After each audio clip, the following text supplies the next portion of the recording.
Hello and welcome, sir. So, sir, my very first question to you is how do you see the CSR activities in India evolving and expanding? See, I think the CSR is actually, from a private funding perspective, I think it's one of the largest. It's growing really well, and uh, and, and I think with the new CSR laws, I think there's a lot of focus in terms of they're looking at how the impact of the program is.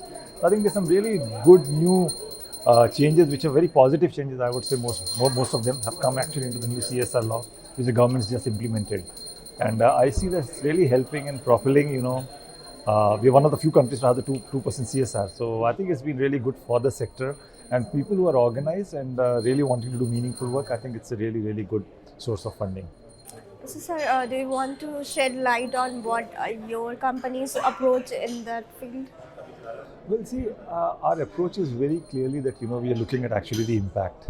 Okay. So we look at the impact and the outcomes, and we are very impact and outcomes driven. And I tell my team that see, if we cannot show the outcome or the impact, then we should not be taking money. Some other NGO should get it. So that's and what we brought in a huge, good amount of technology to see that when we say something, we're actually doing it, a maker checker kind of a system.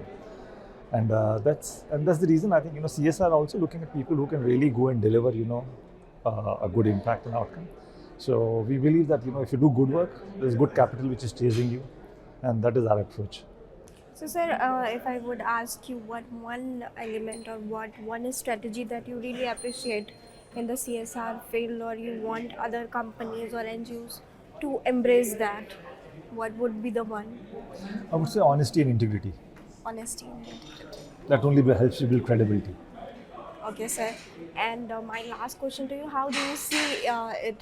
To be coming up in the next decade, how it is going to be the helpful to evolve the society and assisting the companies to be the greater entity.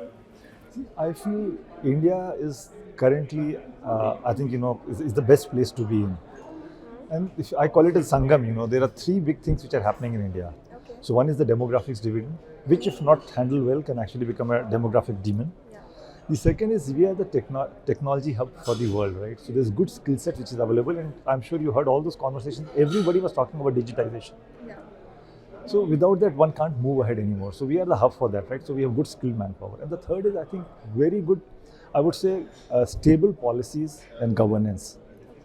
So I think it's an amalgamation of the three. So I think it is, and what it does is, see, it's not that we are not without our challenges and issues. We have multiple challenges and issues, but that's where the opportunities come for. So I think what organizations like Magic Bus are doing is a very small drop in the ocean. We need many more Magic Bus to kind of really help solve. So it is poverty, it is healthcare, it is education, it is livelihood. So there's so much, and I call all these opportunities for the sector to go out and kind of create solutions or go help solve these problems. Okay, sir. Thank you so much for your time. That's all from my side. Thank you very much.